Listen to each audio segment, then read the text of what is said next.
ang Senado at ang Kongreso. Pag sinabing Congress alone, just Congress, ibig sabihin po ito, upper and lower house as one. So kung magbobotohan sila, one vote lang. Kaya lang, hindi matanggap ng mga senador na putrakis 24 lang kami. Kahit lahat kami magkaisa ng boto. Pag bumoto ang Kongreso, di ba? Tunaw kami. Oh. At dahil wala pa pong paglilinaw dyan ng Supreme Court, ano ba talaga ang dapat na gawin doon sa party na pag binabanggit ng Congress? So mangyayari dito, di ba? Pwede nilang sabihin na, hindi, separate ito. Kasi bahagi rin kami ng Congress. Kayo bahagi rin kayo ng Congress. So separate ito. Pero kung may ruling na dyan, mayroon ng tinatawag na precedents ang Korte Suprema, wala na silang magagawa. Pero bakit wala po sa kanila ni isa ang nagcha-challenge niyan sa Supreme Court para linawin yan bago pa mag-arise ang isang issue regarding na may kinalaman sa voting. Di ba? Ay nako.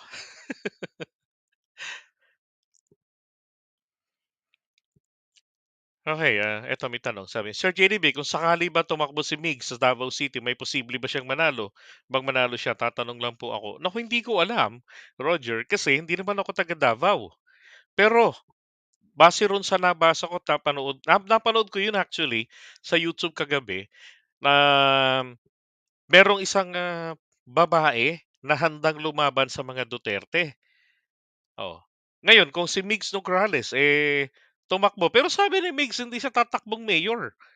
Tsaka mas magandang wag na siyang mag-mayor dun, 'di ba? Mahirap na may kalaban sa Davao City. Naalala ko lang, tignan ninyo ha, hanapin po ninyo sa internet, i-Google ninyo, tawag dito, Speaker Nograles. Then makikita nyo ron si Speaker Nograles, si Prospero Nograles, or Prospero Nograles. Puntahan nyo sa Wikipedia. Tapos, i-control F ninyo bodyguards. Makikita nyo ron na there was an assassination attempt kay Nograles, ang napatay po mga bodyguards. Sino ba ang kalaban ni Nograles na speaker at the time sa Davao? Diba? Makikita niyo po yun doon. Sa kay Migs, wag na siyang kumandidato. Total nanalo naman siya sa party list eh. Yun na lang yung alagaan niya. Yung party list niya. Eh, sabi ni Jose, better not to have a Senate. Madami ang feeling entitled. Look at Obin Pads. Kala mo may alam. Okay, kaya ayaw dahil hindi pabor sa mga Duterte. Exactly. Kung may ambisyon si Amy na mag-vice presidente sa 2028, then she should behave herself di kontra-kontra sa administrasyon at sa Pangulo. De, ang target po nito magpresidente. Then si VP Sara ang magiging vice president. Diba sabi ni VP, 2034 ang target niya. Kaya lang magagalit yung mga supporters niya. Kaya po, asahan na ninyo, ang susunod na atakihin po dito ng mga DBS, si Amy Marcos.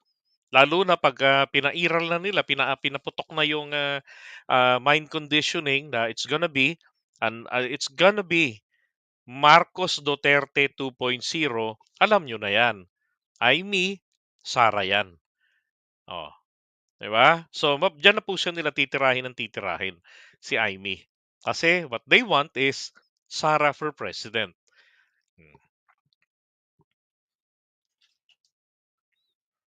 Charter change, pagbabago ng saligang batas po. Ano ba naman si Amy, napakasimple na lang naman itong presidential decree o batas na ipasa ng Kongreso sa nataliwas sa Constitution. It will just be invalidated by the Supreme Court. That's correct. Sabi jail me. Duterte and all the pro-China Duterte group na mga traidor, sila ang mga yan na nagbibigay sa China ng 24.3 trillion US dollars worth na nakadepositong langis natin sa Ayungin Shoal.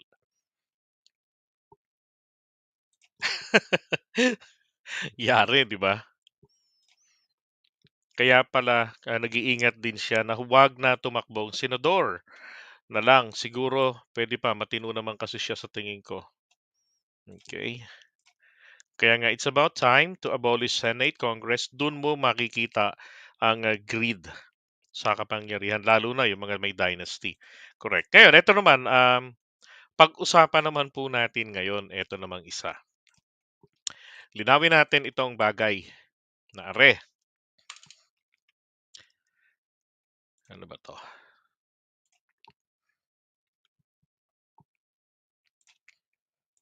May unity team pa ba? Yan.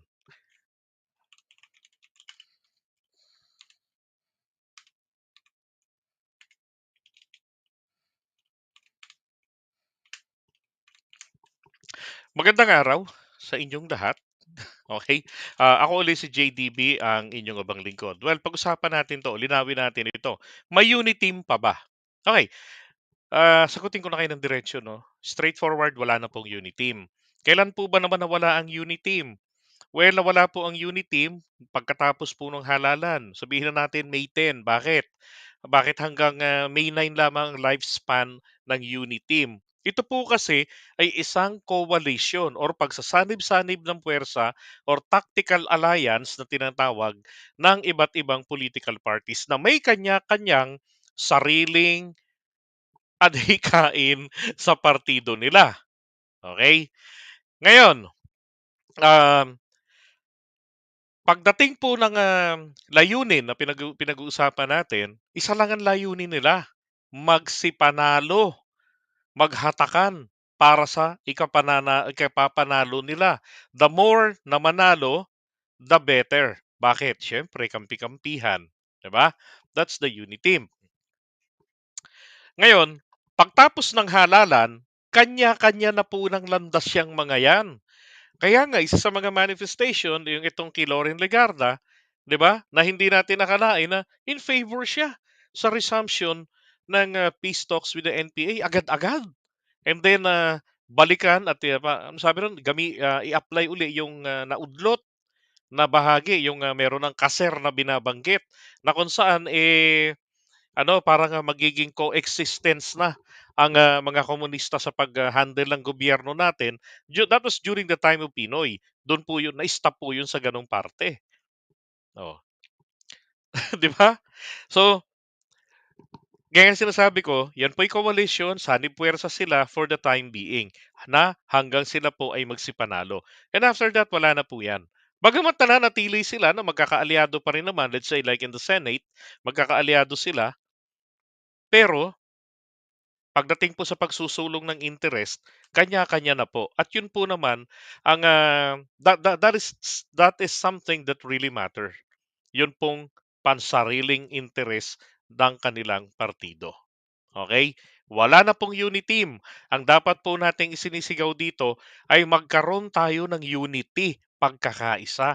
Katulad ng sigaw namin noon, bilang dating supporter ni dating Pangulong Duterte noong mga panahon na yan, ang panawagan naming lahat sa mga dilawan ay makiisa kayo sa gobyerno. Magkaroon tayo ng unity. Oh, ang problema ayaw rin nila. So ngayon, the same thing is happening. Ayaw rin po nila ng unity. Okay, ng pagkakaisa. Ang gusto nila, ah, unity na nangitim na. Yun po ang gusto nila. 'Di ba? Na kung saan, pagbigyan palagi, ayuda-ayuda, kung ano yung gusto. Ay nako, minislead po kasi kasalanan din naman po ito, ng, Uniteam. Bakit? Hindi nila nilinaw sa taong bayan na ang Uniteam po ay isang coalition. Ibig sabihin, sanib-puwersa para sa panalo sa halalan.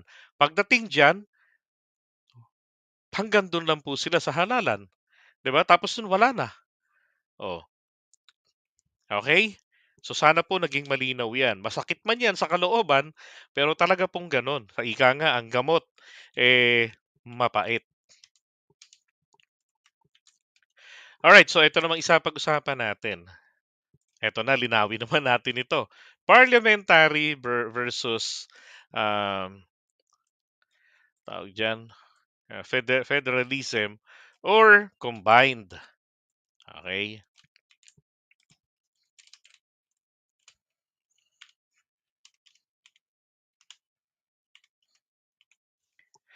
Maganda. Magandang araw sa inyo. JDB uli, ang inyong abang lingkod. Pag-usapan natin ito or linawin po natin ito. Parliamentary versus federalism or combined. Okay. So kanina, sa unang content natin, ngayong araw na to, pinaliwanag ko sa inyo ang parliamentary system na mayroong dalawang klase, yung hybrid na may presidente at may prime minister, or yun naman pong parliamentary system na mayroon naman pong isang chief executive lang, walang presidente, bagkus meron lamang sila na prime minister. Okay. So dito sa parliamentary nakita natin gaano kabilis na lang ang pagpapalit po ng head of the state, 'di ba? Kung hindi na po akma, hindi kaya ang trabaho, madali pong palitan ng mga miyembro ng parlamento ang kanilang inilagay na leader bilang prime minister na kanila rin namang kapartido. 'Di ba? Maaaring magaling sa management ng partido, pero pagdating po sa bayan, hindi pala gano'n ka-epektibo. So madaling alisin. Hindi kinakailangang tapusin ang 6 na taon.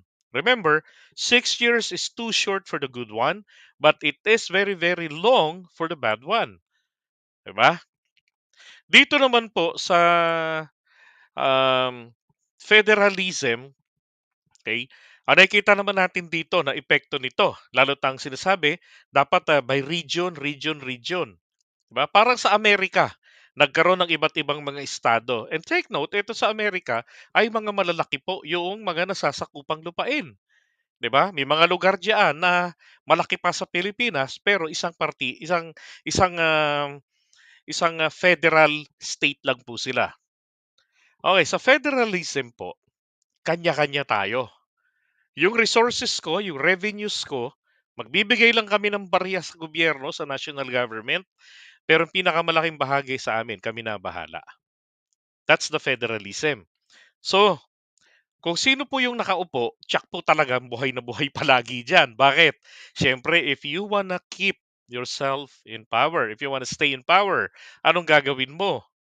'Di ba? So, kailangan mong alagaan ang iyong mga botante sa federalismo. Kung meron kang mga karibal sa politika, kailangan mong magkaroon ng 3 G. Ano yon? Goons, guns, and gold. 'Di ba? Ang federalism kasi, dito po base sa kaugalian ng mga Pilipino na mahilig tayo sa grupo-grupo. Kaya nga uso rito tribo-tribo nung araw eh. 'Di ba? Grupo-grupo kami, tropa-tropa, 'di ba? Ah, ika nga, birds with the same feather flocks together. Kukuyugin namin 'to. Ganoon ang nangyayari. So, iiwasan mo na magkaroon ng coexistence ang kalaban mo. Palalakasin nila diyan ang ang tinatawag po na na private armies. Okay. Ngayon, papaano 'to hindi pare-pareho ang resources ng bawat lugar? So ibig sabihin, merong aangat, merong iba mapag-iiwanan. Well, based on the suggestion of Senator Robin Padilla, yung mga mahihirap na region sa ilalim ng parliamentary system ay not parliamentary system but federalism ay mananatili po, hindi sila magsuswitch sa federalism.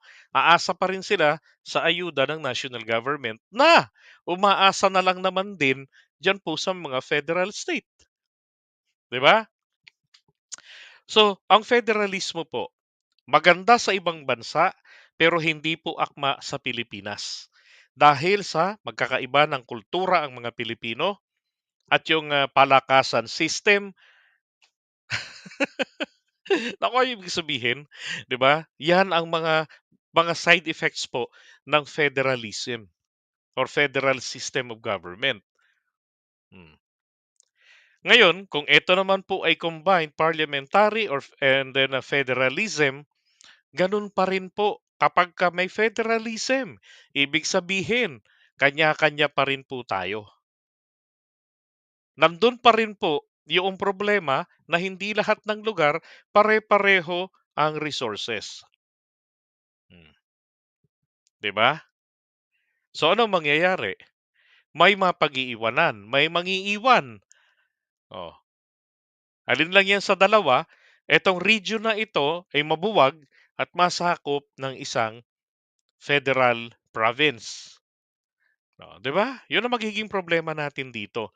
Magiging malakas ang kapangyarihan, magpapalakas talaga sa kapangyarihan ang current na nakaposisyon, yung incumbent para huwag silang mawala sa puwesto.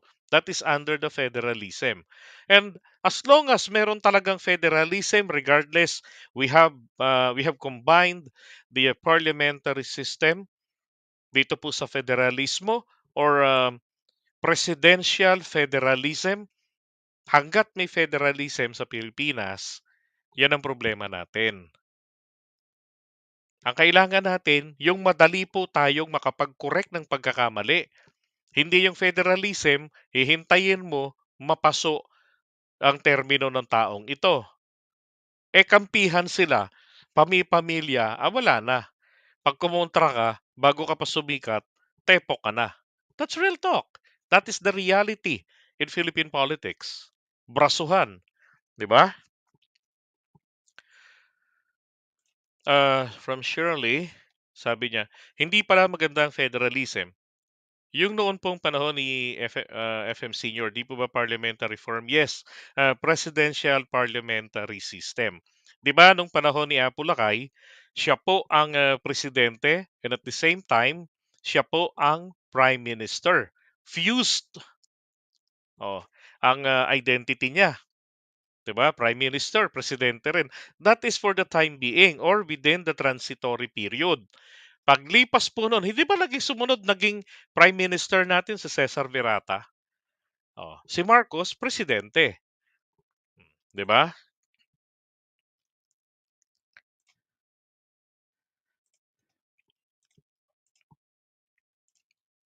Okay, so yan po yung magiging kalagayan kung tayo po ay mag-a-adapt ng federalismo sa anyo ng ating gobyerno. Kahit na po ang sistema natin ay parliamentary or presidential, hindi pa rin po talaga uubra. Dahil iba ang kultura ng Pilipino, mahilig sa palakasan, mahilig tayo sa tropa-tropa, plus yung political immaturity ng mga Pilipino. Yun ang isang problema pa natin. Tayo po, marami sa atin nakaabang sa ayuda. Bumoto kay Bongbong Marcos dahil naniwala sa isang vlogger na nagsabi kapag ka nanalo si BBM at naupo sa pwesto, magbabago ang lahat. Bababa ang presyo ng mga bilihin. Wow! 'Di ba? That's a global trend. 'Di ba? Kasi po babayaran niya ang mga utang natin dahil napakarami ng kanilang mga ginto. Wow, ayos ang buto-buto. 'Di ba? Yan ang problema ng Pilipinas. Oo. Ang ating kinabukasan sa maraming Pilipino, inaasa nila ito sa presidenteng binoto nila. Napakababaw pa po ng ating political maturity. Hmm. Okay, sabi ni Edel, federalism is more effective if there's only two strong party system, just like here in the US, which is the Republican and Democrat. Tama.